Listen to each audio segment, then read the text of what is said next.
I will not go down under the ground because somebody tells me that death's coming round, and I will not carry myself down to die. When I go to my grave, my head will be high. Let me die in my footsteps before I go down under the ground. This is Pod Dylan, the show that celebrates the work of Bob Dylan, one song at a time. Proud member of the Fire and Water Podcast Network. I'm your host of Freewheeling, Rob Kelly. And joining me to talk about Let Me Die in My Footsteps, a relatively obscure song from the Dylan canon, but an important one, is the editor-in-chief of Talking Points Memo, a site I've been reading for almost a quarter of a century now, Josh Marshall. Hi, Josh. I'm so happy to have you here. Well, thanks for having me. I've been looking forward to this. Yeah, I have been too. I got to say, as I mentioned, I've been reading TPM for almost 25 years now. It was the Bush administration that really got me politically engaged. Probably not in the way they intended, but it did. And I was searching for news outlets, and I found TPM, and it's just been, to me, sort of ever north all throughout all the various things that we've seen in the past quarter century. And I can remember pretty early on, you dropped like a Dylan line in one of your pieces, but you didn't say it was that. Like, you didn't say, as Bob Dylan said, quote, bah, bah, bah, bah. You just dropped something in, and I remember my head snapped back, and I went, what are the odds that those were, he just put those words together in that order? That seems, that it jumped out at me. And then after, I think the 3rd or 4th time you've done it, you did it over a couple of years, I went, oh, okay. Yeah, this guy's clearly a fan. So, even then I was like, oh, even more sort of plugged in to TPM and you specifically. So let's start at the beginning. Like, how did you become a fan of Bob? Well, it's funny. It's a little hard for me to answer because it was literally something that was around me from birth. I had a biological father and a father who raised me, who was my dad, really my dad. And both of them were big Dylan fans, even though they were both very, very different people. My biological father was an avant-garde jazz musician, someone, who kind of lived on the margins in all the ways that jazz musicians do, right? And my dad, the guy who raised me, very different guy, but also a big Dylan fan. And so literally from as far back as I can remember, Dylan was just kind of a thing around me. And I have a recollection of seeing, I was at my biological father's house and seeing a new copy of Blood on the Tracks, which I guess must have been in 1975. And I have another memory, and this memory may be one of those a fake memory, or kind of, a sort of a melange of different things that I constructed into a memory. But at least as it comes to me, was my biological father and I, or my biological father, trying to sneak us into what would have had to have been the Rolling Thunder Review. And, sneak us in gives you a sense of, kind of that scene, right? And we didn't get in. And like I said, I would have been like, 4 or 5 years old. I don't have much doubt that the trying to sneak into something was a real memory. But in any case, so Dylan goes, as far back as I can remember. And then it was in my early teenage years that I first started listening to Dylan as not just something your parents listen to and you're familiar with, but started listening to and started kind of having some understanding of it myself, right? And got very into Dylan in high school. And I saw Dylan, I don't know, probably 4 or 5 times in the 80s. Oh, wow. Which would be in high school for me. And then I just continued on that track. And the sort of funny thing as I was sort of anticipating this discussion, the sort of the funny thing is that I was basically a Dylan fan, and really a Dylan fan, from my early teenage years. and kept with it. But then I dropped out of it for what ironically is the sort of the key period for the time in my life, which is the resurgence period, right? That I sort of just fell out of it in the early 90s for whatever reason. I was in graduate school, I was starting my life, whatever. So the last, you know, I dropped off just before he kind of what is now seen as his sort of the second half of his career really started, right? In the mid late 90s. And so all of those kind of key albums that are really kind of, firmly planted in the, the landscape of Dylan's career from the late 90s and early aughts, I missed all of that in time, right? As it was happening. And then I plugged back in the sort of the mid aughts, and then kind of, so I was sort of off that train for a decade or a dozen years or something like that. And then got very, very deep into him again. And obviously got back into all that stuff from the, the sort of the late career resurgence stuff. It may have been reading Chronicles was part of what kind of pulled me in. I don't remember, and there was also another, there was that documentary that he did with Scorsese, which is obviously and so that's kind of the history of my fandom. So so I've been very plugged into Dylan again now for 10 15 years, but really for my whole life, as I've described. Gotcha. Yeah. It's sort of funny when he did that Shadow Kingdom event earlier this year. I guess it was last year at this point, where it was like an online thing, and it was the subtitle was "The Early Songs of Bob Dylan," and there's a song from "Oh Mercy" in that collection from 1989, and you're like, that's how long he's been doing this. That 1989 can be called the early period. That's how long it goes. So now you mentioned having seen him a couple of times in the 80s. So obviously you enjoyed it. You wouldn't keep going if you didn't enjoy it. But were you prepared for what you were going to see? Because as a lot of people know, you don't necessarily, he doesn't always deliver the show that you're expecting from, say, another artist of his stature. He kind of right.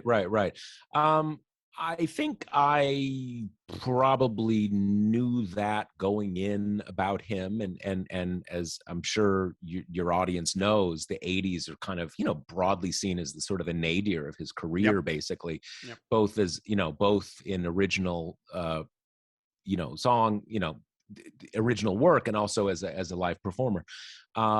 So I just, as I think a lot of Dylan fans, you kind of understand that about Dylan, and you go there for what he's gonna provide on that day, and that's how you do it. And like I said, I probably saw him, I don't know, 4 or 5, 6 times in the 80s, and then probably that many times again over the last dozen years or so. So I've probably seen Dylan, I don't know, at least a dozen times, in that general ballpark, something like that. Obviously you're enjoying it. You wouldn't be doing it for a dozen times if you're if you're kind of like, oh, all right, this is it's funny. I had this thing where I had tickets to see him, and I've had a reasonably successful career. I have the money where I can splurge every once in a while. So for this tour, or the portion of basically when he started touring again, coming out of the pandemic, I had tickets literally at the Beacon Theater, like second row center tickets that you spend a lot of money for, right? And I ended up not going. I sold them, and it was because it ended up being kind of right as Omicron was hitting New York City. And I was just sort of like, you know what, like, I'm going to feel pretty dumb if after all this, I get sick. So anyway, that's my history, seeing Dylan as a live performer. Gotcha. Is there any particular era that you kind of listen to more? I don't want to say like more than others, but you find yourself listening to more than others? At this point, I probably listen more to the late career stuff. To some extent, what most people still see as the sort of the classic Dylan, the stuff from 1962 to 1966, that era. A lot of it is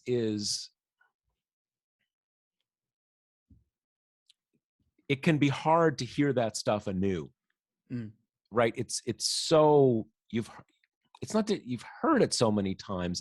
It's there's so much built up over it. It can be hard, at least for me, to hear it completely anew. And I guess that's especially, it's not so much for the stuff from that period, but at least the most, the dozen or so songs that almost everybody in our society knows, the not Dylan people, but the kind of the big songs. But I've always been pretty eclectic. I have actually, even though I'm not Christian, I'm Jewish, I've always been really into his Christian period music, which many people are not. I think it's actually greatly underrated. So I kind of just range all over the place. I don't have I don't have one, kind of one era that I like over others. I know when you are dropping lyrics into your tweets or your posts on the site, like, is that stuff that you're just pulling out from memory, or are you kind of like, oh, are you kind of searching to put a quote in there, or is it just you have it? No. When I do that, I just have I have a good memory. It's never some, I mean, there are other times where I research things, but there are just, there's just quotes you have that have, right, that have a certain significance or kind of key into a certain, they're almost like memes in a sense, as we've come to kind of think of them, that they key into, they key into a whole set of ideas or a whole kind of response to something about life or something. So those are always just things that kind of come into my mind at the moment. Yeah, I mean, when you're so often talking about some politician, the phrase, and you've used this a couple of times, he can't help it if he's lucky. That's that phrase is so perfect for so many politicians.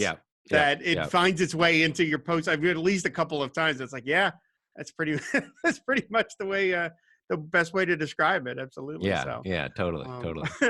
Well, okay. So I said, ironically enough, we're going to be talking about one of his earliest songs, one of his from that early period again, which is "Let Me Die in My Footsteps." Now, this was a song that was originally recorded for the Freewheelin' Bob Dylan, and then as that album's sort of tone morphed from its original conception, which was Bob Dylan's blues, into what it became, this song got left by the wayside. And it just basically stayed in the vaults for many years. And then, of course, got released on the bootleg series in 1991. And that was where I first heard it. So I quoted the initial lyrics. It continues. It says, "There's been rumors of war and wars that have been. The meaning of life has been lost in the wind. And some people thinking that the end is close by. Instead of learning to live, they are learning to die. Let me die in my footsteps before I go down under the ground." So what was it about this song that made you want to talk about it? Well, one of the things is what you just alluded to, that this was, it's hard to know exactly, but this is one of the first songs that Dylan ever wrote. Yep. I don't know if it's the fourth or the seventh or it's possible it's the third. And he says at least that he actually kind of came up with the basic outline a couple years before he actually wrote it down. But in any case, it's one of the first things he ever wrote. And I think he wrote it at the beginning of 1962. So kind of, very, very early. And yet, as you say, it didn't, I had never heard it until I didn't even hear it first in 91, because I kind of was, like I said, kind of off Oh, right. That was your I down was, period. kind of, yeah. And I think the first time I ever heard it was in that Scorsese documentary, Oh, wow. where Okay. it's kind of I'm pretty sure it's in there a few times. So it's one of these, one of the things that, as we know, is a sort of a truism for Dylan fans, is that often, and that's one of the things that has made the bootleg series such a big deal, is that often some of the best songs don't appear on albums, or often better versions don't appear on albums. And obviously with Dylan, it's always been the case. There are very different permutations of songs, right? Almost they're different songs. They're done so differently. So it kind of captured something to me about Dylan that, again, this is a pretty important song, and it didn't show up until 30 years into his career. And I looked into this. Apparently, it actually did show up on some like compilation album that Pete Yes. Seeger put together, but it was under a pseudonym. Yes. Since he The couldn't, broadside ballads, and he was right, credited as Blind Boy Grunt on that. right. So he couldn't. Right. So because he was under contract to CBS and everything. But that basic point, that again, it's literally one of the first songs he ever wrote, and it didn't. It basically, no one heard it. No one knew anything about it until the early '90s. And I looked it up, and actually, he's only performed it once. Once, yes. And now I'm sure they didn't make. I think that thing they have on Dylan's, website is only for kind of, formal performances. I'm sure there's maybe like kind of coffee house stuff, maybe in Greenwich Village he did. But in any case, so that was one part of it. Just that weirdness about the song's history, which is very Dylan to me. And partly, as you and I have discussed sort of off air, one of the I had a hard time figuring out like what song am I going to talk about, right? Because there's a lot of different songs, and a lot of the big ones have been taken already. So I was kind of at a loss, like what one song. And there's another part that kind of like, well, kind of have this one to myself, right? Kind of Right, yeah. kind of like. But I think the big thing is that this song resonates with something that has been a basic, one of the kind of the core preoccupations of my life, and that is and which has shown up in various ways in my writing over the years, which is how we live with dignity in an adverse world. And I have I've written at various points in political contexts that optimism is not a matter of predicting the future. Optimism is a sort of an ethical posture towards life. When things are going great, you don't have to be optimistic. Just things are going great. Yeah. So it's not about thinking things are or will be great. It's a sort of an ethical posture that one, I think, should try to bring to life. Even though, as we know, life is very difficult and can be filled with reverses and heartbreak and all sorts of things. Yeah. And I think that, to me, that is kind of what this song is about. And for those who aren't familiar with the song and the lyrics, going under the ground kind of has this dual meaning in the song, where on the one hand, it's about dying and being buried and the end of our lives. And it is also about bomb shelters. And so the sort of the kind of the fulcrum of the song is people are burying themselves in bomb shelters, or preparing to bury themselves in bomb shelters before they're even dead. And there's this whole kind of theme of a living death that that the song turns on, and that's really the thing. Kind of, I'm only going to die at the moment of my death. I'm not going to live. I'm not going to spend my life in a living death. I'm not going to be anticipating and burying myself when I still have some portion of life left to live.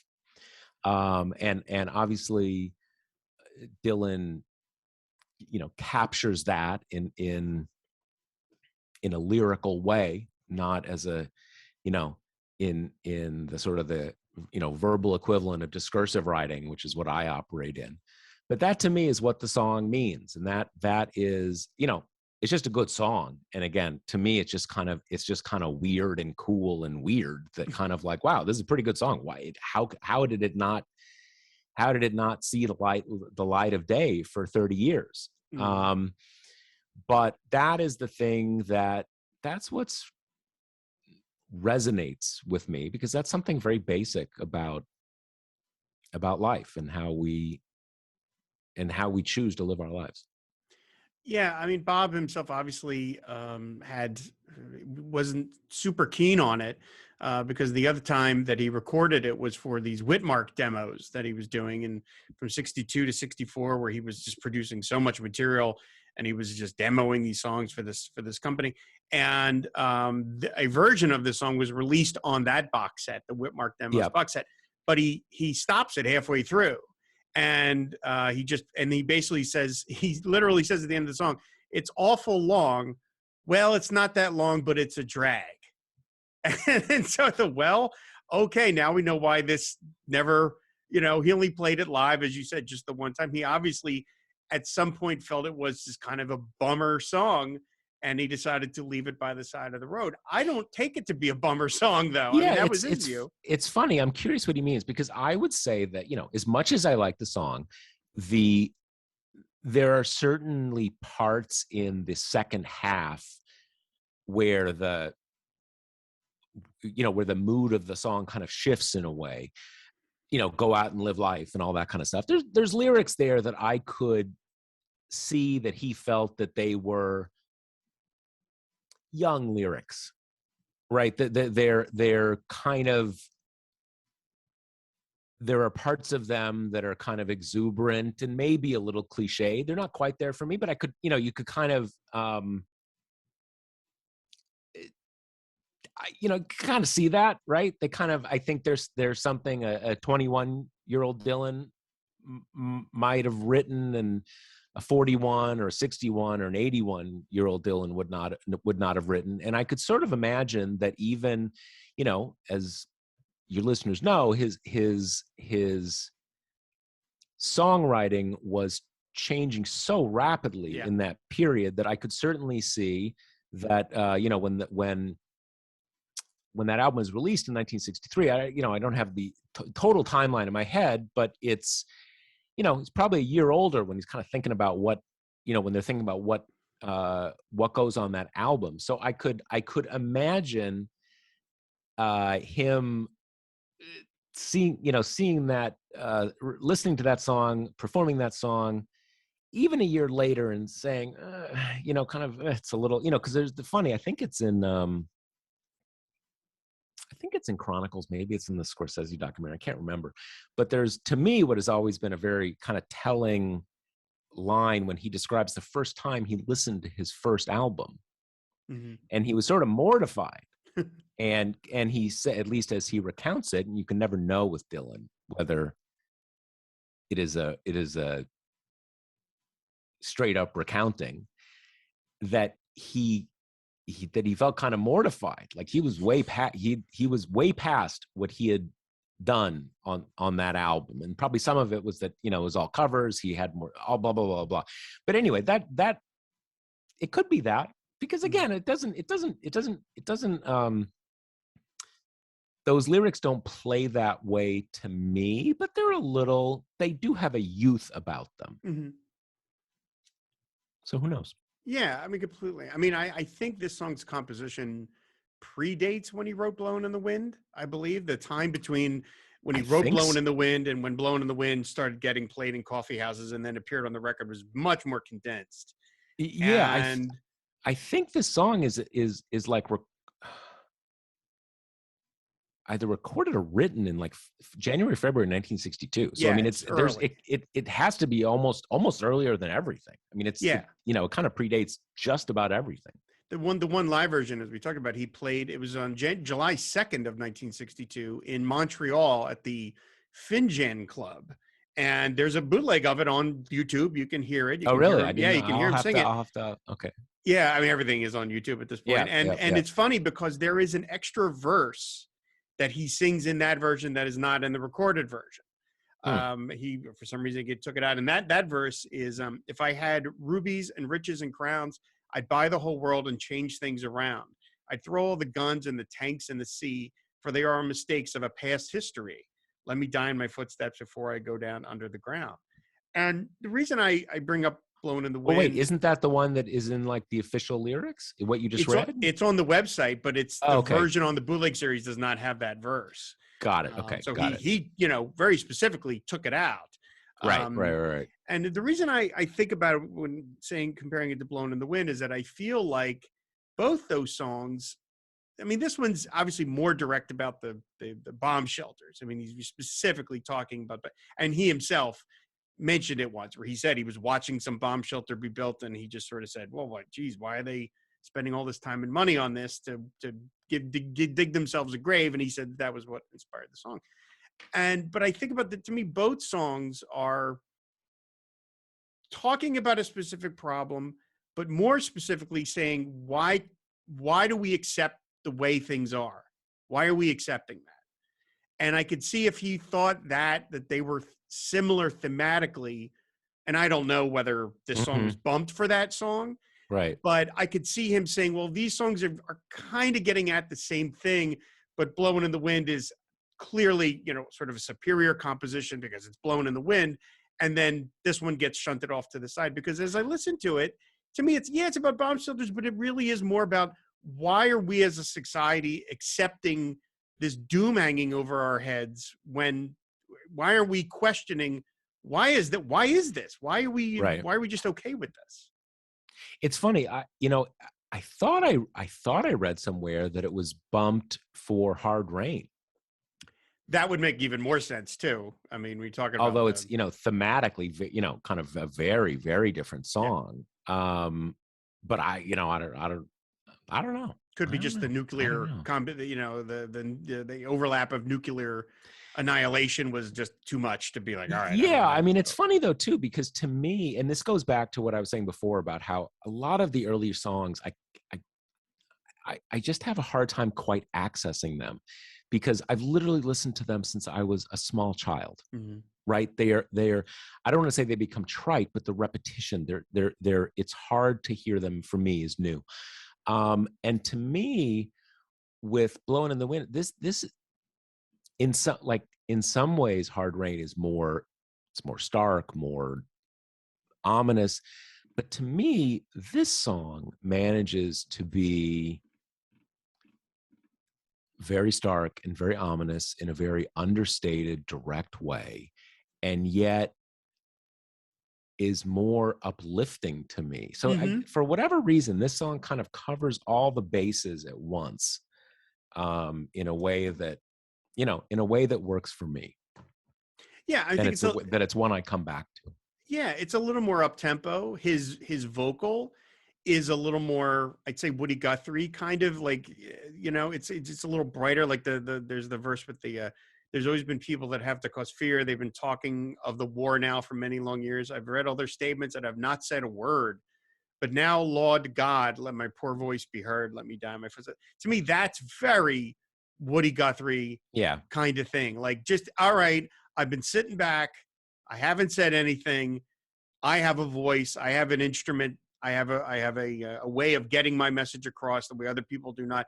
Now here's my statement. And it has that kind of, to me, broadness to it that makes it upbeat. Again, I remember when I listened to this on the bootleg series and I was like, wow, this is, okay, yeah, lyrically, kind of a bummer, kind of a drag, as Bob says, but the performance is not that. And that's why, to Yeah. me, it really stays sort of fresh, even though, like you said, he's talking about bomb shelters, who deals with bomb shelters. But I think about, with a lot of Dylan songs, stuff that seems so specific to an era. And then you can say, well, I can transpose it to what's going on now. And, I don't want to drag the conversation too far into areas where it doesn't necessarily belong. The song bears the weight of that. But we, of course, right now are living with a lot of horrible stuff in the world and in this Hmm. country. And we're being told that's just the way it is. You Right. can't do Right. anything better.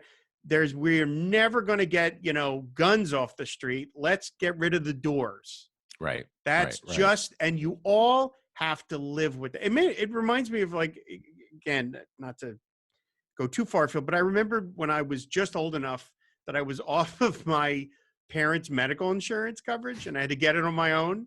Yeah. And I was introduced to the concept of pre-existing condition. And I remember thinking, well, what the hell is that? Like, isn't that what insurance is supposed to be for? And we've just incorporated that into our lives, that's the thing. And we just kind of shrug and go, oh, okay, they won't cover me because I have a health issue. Well, Right. Right. what? What, and we as Americans just live with it because it's been drilled into our heads for so long.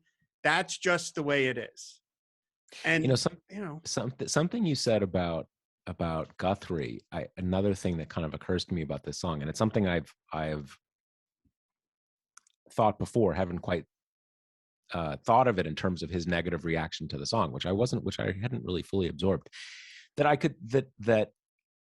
again, it doesn't read that way to me, but it is a song in its structure and its performance and a lot of the sort of the visual imagery in the second half of the song that you could read as derivative of Guthrie. mm-hmm. That these are songs where he's still kind of doing very good Guthrie songs, right? Because he's a really talented guy, but he's not going in a new direction. Now, again, it doesn't feel that way to me, but there's a lot there where you could make that interpretation. And I wonder if that's another kind, because that's the whole thing. You kind of, you get out into the West and all the, yeah, all the lushness of America and all that kind of stuff, which is, it's very Guthrie. So yeah, I don't know. Oh yeah. The penultimate verse, let me drink from the waters where the mountain streams flood. Let the smell of wildflowers flow through my blood. Let me sleep in your meadows with the green grassy leaves. Let me walk down the highway with my brother in peace. That's like a WPA poster. It really is. Yeah. It's very Guthrie, and you could sort of see that he was feeling like, okay, I'm a little past that. I'm a little past that. Yeah, and especially again, if you look at the other songs on the bootleg series that are from this point, the sort of volume 1 of the volume 3, so many of the songs on that set are the more direct Guthrie pastiches, like Pads of Victory. That's a Woody Guthrie. That's his own version of a Woody Guthrie song. And so yeah, it could be that he is like, he was happy to be the Woody Guthrie jukebox, as he called himself, but he was developing so rapidly that maybe he didn't want such a direct connection to that, because obviously, like, Hard Rain's Gonna Fall, that's not a Woody Guthrie song. It's got some some historical antecedents, but that's his own. That's a Bob Dylan song. It's not a Woody Guthrie thing. But yeah, that penultimate verse is just very sort of positive and like, look how great America is. Look how great this world is. Look, there's grassy greens and there's meadows, and I can breathe the air. Why do I want to live underground in a cement bunker when there's all this out there? What are you talking about? Right. And then the last verse where he says, go out in your country where the land meets the sun, see the craters and the canyons where the waterfalls run. Again, continuing that. Nevada, New Mexico, Arizona, Idaho. Let every state in this union seep deep down in your souls. And then he changes it from let me die in my footsteps before I go down under the ground to, and you'll die in your footsteps before you go down under the ground. And it's my favorite moment in the song, because the line is, you'll die, which is, inherently sounding kind of grim, but the way he sings it, it's defiant, and it's uplifting to me. And yet it's Yeah. the complete opposite of what the line, on paper, you'll die in your footsteps. Boy, that's kind of a bummer. But he sings it like you're making your stand. You're like, I'm defying what the society's telling me to do. And it's incredibly uplifting. And it never fails to kind of catch me in my throat a little bit when he sings it, because it's so powerful, and it get based on his vocal performance. Yeah. Yeah. No, again, I have never experienced it as a downer song. Yeah. And well, I think I've already sort of described why that is. Yeah. But as you say, a huge amount of it is embodied in the performance. Yeah. Kind of what the song's about and everything. Yeah, he was able to sort of project and make it big and sound like, just again, more like a statement of, hey, I'm not gonna go with the flow here. I'm going to stand, and I'm going to make my message, and this is what it is. Now, it's interesting is that, I mean, despite his comments on the Whitmark demo, it's kind of a drag, there is a very brief clip of him in the 1965-6 documentary Don't Look Back, where he sings this song. And he starts singing it. I mean, I've seen that documentary. Yeah, it goes by times, very fast. And of all, again, people find this stuff on YouTube. Apparently, there is a longer clip of that scene. I don't know where this person found it, because I've never seen any deleted scenes from that documentary. But like an outtake, like the rest. Oh, interesting. And he doesn't remember the words, and he just hums it. But he is singing it. It's him on a bed with Joan Baez, and I guess it's Donovan, I think, is sitting there with him, and they're laughing and they're having a good time, and he looks like he is enjoying himself, and he's able to, again, he doesn't recall the words, but he knows the early refrain, and he's like, and he's laughing, and it's like, wow, okay, he's reconnecting with this song, and it'll, the timeline wise, it's the last time he'd ever really engage with it, as far as we know, publicly. Right. But that was so cute to see him, maybe not cute's right the word, but it's charming. I thought, to see him pull this out of the memory bank. Right. After he probably hadn't sung it in 2 years. And then he's like, oh yeah, okay. And of all the songs they kind of get to, it's this one. That's the one that they do. It's very funny. Now that's the Maisels one, right? That's D.A. Pennebaker. Oh, Pennebaker, right. Yeah. Get these people confused. Yeah. Yeah, I guess there's I guess the raw footage it has to be out there. Who knows where people get these things? Yeah, interesting. Yeah. I mean, I'll have to look at it again. I have it on. I have it like on DVD. Yeah, I never. I always think, oh, there must not be anything available, and then I plug Bob Dylan name of song into YouTube, and good Lord, where did they find this? Where did they, that kind of thing. And I did look up that he did sing this song at some house performances and some hootenannies. And things like that, but those were not, the BobDylan.com sort of is like official, like paid performance. It's not, it wasn't like a concert. He was just playing it for his friends. But it was even where there's like an official set list. It's even kind of interesting to me. Like it wouldn't be totally obvious to me to, like, do the set lists all exist from like even like ticketed performances from like 1962 and 1963? Apparently so. Yeah. People were documenting this guy. I mean, they knew early, I got to document this guy and record it. So they said it's a terrific song. It's one of the bootlegs. Well, let me ask you about the bootleg series here. Like, when you didn't get that set at the time, like you talked about. They said you were kind of, not as following him as closely. It's funny. People still, people I knew in my friends and family, still thought of me as a big Dylan fan. And I certainly thought of myself as a big Dylan fan. So I was actually, I was gifted a number of the early bootleg things, and I just kind of didn't get to listening to them. But certainly I did not really listen to kind of much of any of the bootleg stuff until, I don't know, sometime around 2006, 7, sometime around there, 2005, 6, 7. Did it recontextualize what you thought about him? Because for me, it did. I mean, as much as I love the records, and then I started hearing, my God, there is just as much good material that he left off, and it didn't make me like the records less, but it it made me realize, man, it is like literally the proverbial tip of the iceberg. You know, it's like as good as Yeah. these records are, there's 4 other classics that he did for this record that he left behind. I mean, did you have that kind of realization when you started hearing those sets? Yeah. I mean, I guess, you know, I think so. You know, I'm not sure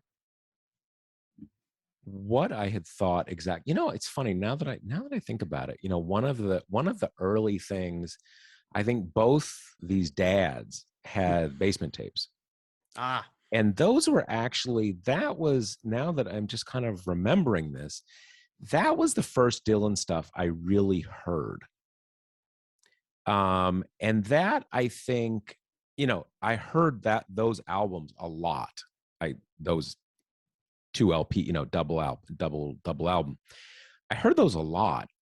And I just kind of occurred to me when you said that, because in a lot of ways, the basement tapes, even though it's kind of clear now they were sort of basemented up for, you know, to kind of, as part of the packaging in a yep. way, to kind of, you know, scuff them a bit, make them sound a little more, you know, bootleggy than the actual recordings were. That's more the kind of the bootleg Bob Dylan, that Mhm. there's kind of a lot of stuff in the mix, and a lot of it kind of raw and trying different, you know, just the way that, you know, one of the things that kind of came out to me from the bootleg series stuff is just a lot of songs are very different versions of them, and Yeah. often it's not the version on the album that I think is the best one. Right. So in some ways, for me, I don't know, the basement tapes, you know, it's certainly not, I don't think many people would think that, you know, Dylan's 1960s production was highly produced, but it's certainly highly produced compared, you know, basement tapes are just this kind of subterranean, kind of raw, experimental thing. And I guess, and again, I hadn't thought about this until you asked me that question. But to me, I guess what I kind of taken from a lot of the basement tape stuff is that a lot of that stuff was going on kind of throughout the process, you know, Mhm. throughout the whole period. And with the bootleg, you're kind of getting all this different stuff, and a lot of it kind of, you know, I keep coming back to that thing. There's better versions of the songs, a lot of them, to my, you know, to my thinking. You know, and it's something else. This isn't directly related, but I keep coming back to, and I've been kind of on a deep dive with some other favorite acts of mine recently. But something Dylan says in some interview, and he said it different times in different ways, and you know, with all the Dylan self myth making, I think this is basically true, that you're writing these songs because you want to perform these songs. Mhm. And at some level, that's a truism. But, you know, I think a lot of us who don't compose and sing songs think you're writing a song because you want to write a really good song. And if you write a really good song, you're famous and you make money and everybody thinks you're great and all this kind of stuff. But this thing that, again, Dylan has said in a number of times, it kind of like, I wanted to sing that song, so I needed to write it to be able to sing it because no Yep. one else had written it. Yep.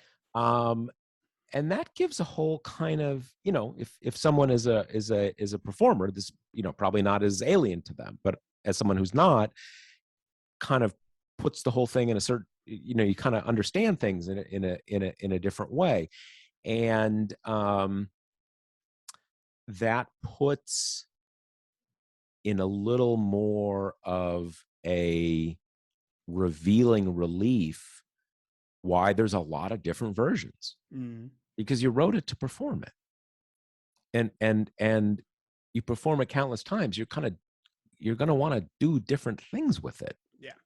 because you're, a lot of these people, and again, it's a total truism, And again, for someone who's a performer, I'm sure they get this, but some things that are very obvious, you only kind of really get after hearing it 100 million times. And that a lot of these people, not all the people that we like their stuff, but a lot of these people, they're performers and they're songwriters because they want it. That's what they want to perform.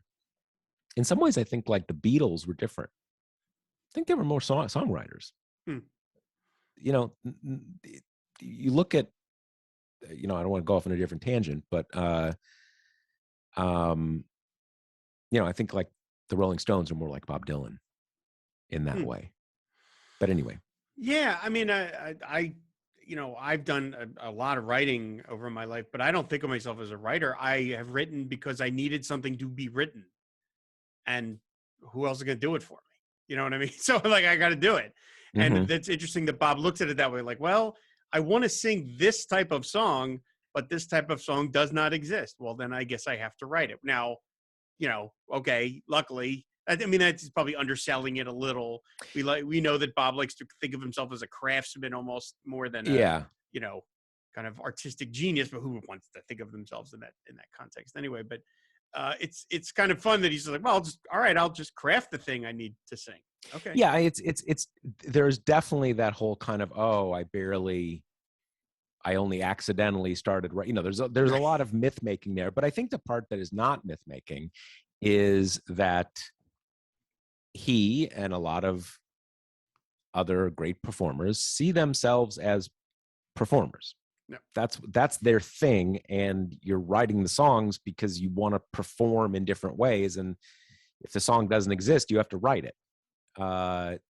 Anyway, that's what I've sort of drawn from that repeated refrain that comes up in various interviews over the years with him. I think it's even in Chronicles, maybe something like that. I mean, he's 81 and he's still doing how many dates per day? I mean, this is obviously because he wants to be there. He thinks of him. That's him as his performer life because he doesn't need the money. He doesn't need the fame, but he's out there. He's out there right now. He played just last night, you know what I mean? So, I mean, that's what he thinks. So, well, there's been, you know, marvelous, Josh, to talk to you again. I've been reading Talking Points Memo for almost a quarter century now, and then every time you would drop in a Dylan reference, it always feels like, ooh, I'm picking up something maybe other people aren't picking up. That's awesome. It always makes me feel great about that. So, and so this is a terrific song. You know, it is a shame that it never got an unveiling until 1991, for Pete's sakes. But that's the way of being a Dylan fan. It's just you know, he just leaves it by the side of the road. Yeah, and there it is. You know, just, absolutely, it's just in his back pages. So before we sign off here, I want to ask you the standard question I ask everybody that's on the show. So if there is any album session or sessions of Dylan's that you could have sat in on, and, you know, I don't, some people interpret this in very H.G. Wells terms, like, oh, could I go back in time and talk to Bob? And other people are more like, well, they're just somehow like a ghost and they're watching it happen. What album do you think you would want to sit in on? What do you think you would find the most interesting, illuminating, or just plain fun to sit there and watch get created in front of you? Before I answer that, let me, you know, you said to go back and talk to Bob. I'll give you like a brush with greatness here. Oh, I about a decade ago, from mutual friends, I kind of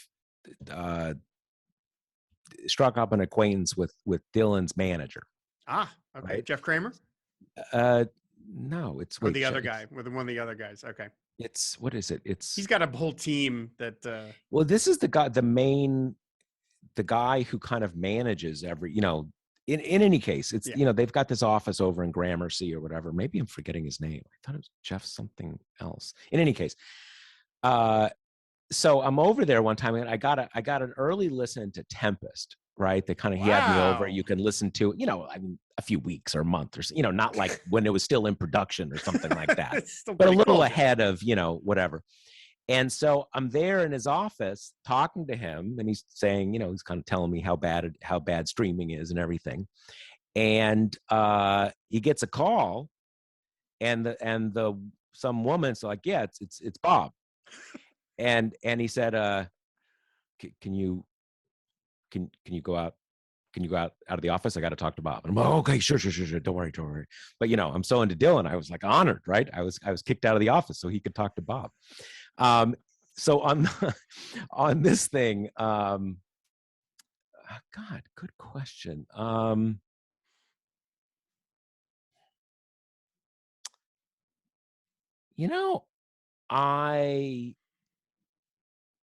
I probably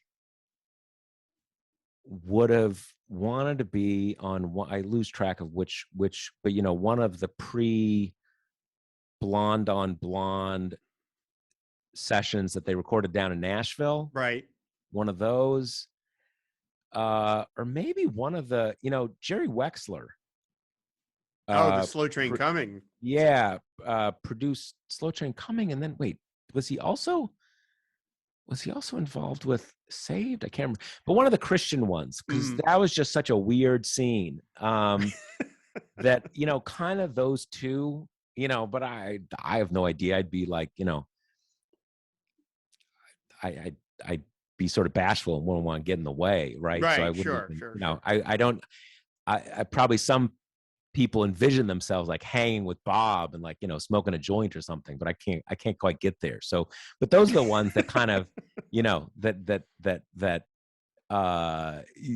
drive some kind of curiosity for me, just for different reasons in those cases. Like kind of like I got a few questions, kind of curious what this or that was like, what was going on and stuff like that. So yeah, those are, I guess, the ones that I would come up with. Yeah, there's no wrong answer. It's how people interpret it. Some people have said the Woolberries because they get to hang with a Beatle as well. Other people have said the Basement Tapes because it's 3 months or 4 months. It's the most amount you're going to get. Other people, so everyone has their own particular sort of point of view. I will tell you, maybe you know this story, and if I do, stop me before we wrap up here. But have you ever heard that story about the contretemps with recording Forever Young when he did Planet Waves? You know the story? No. Okay. So, you know that there's two versions of Forever Young on Planet Waves. There's the slow one and the fast one.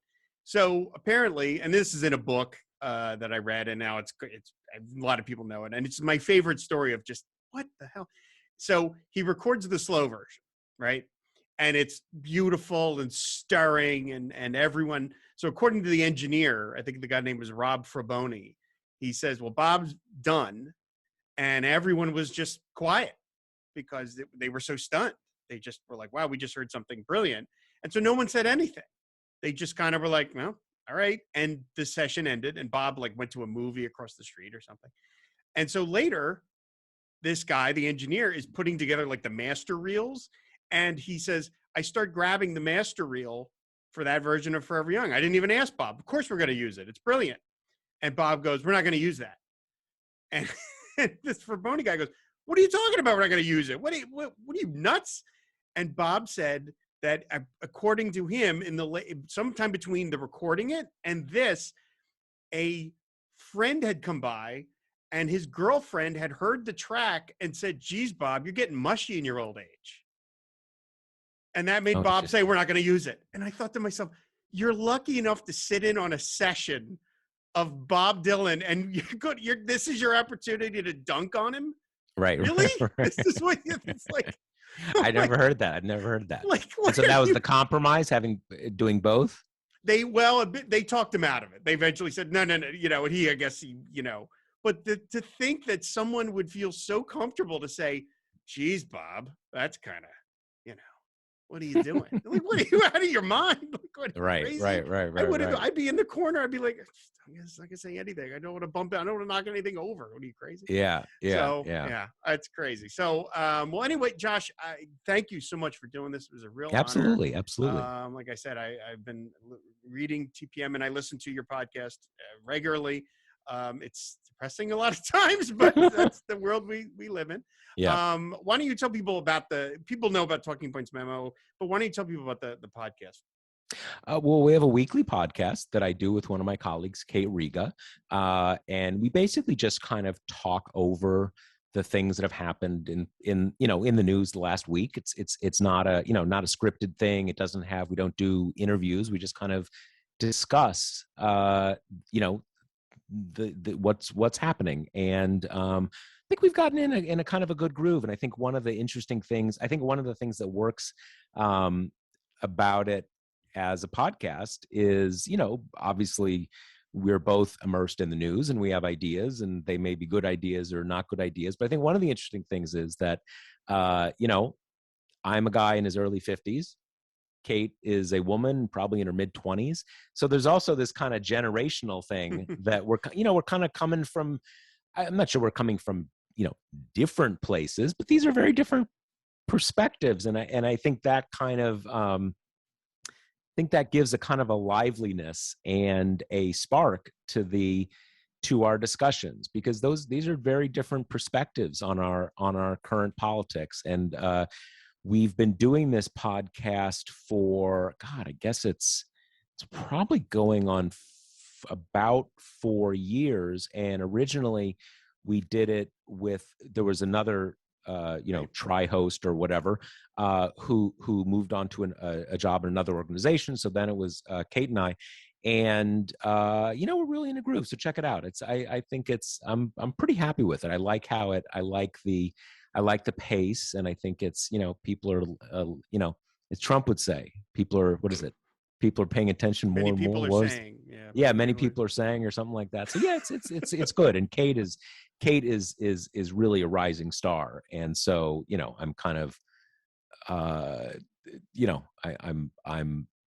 blessed to be able to kind of, you know, participate in her trajectory and her, and all the great things she's doing and will do in her career. So it's a fun thing. It really is. It's whenever you drop one, it's the first thing we listen to in the morning while we're working. Thanks And so much. I will just say, you know, the fact that Kate can get quotes from Joe Manchin and Kirsten Sinema and not have an aneurysm says a lot about her internal fortitude. Because yes, no, absolutely. No, she's great. She's great. Lord. So, okay. Well, of course, everybody, you can find back episodes of the show on our website, findwaterpodcast.com. You can subscribe to the show on any podcatcher of your choice. And I got to thank our sponsors over on Patreon: Robert Ward, Steve Cronin, Max Hutzel, George Doherty, Joaquin Meckel, Paul Ruther, and Henry Bernstein. Thanks so much, guys, for the support. So that's going to do it. Thanks, everybody, for listening, and we will see you later. Bye. Bye-bye.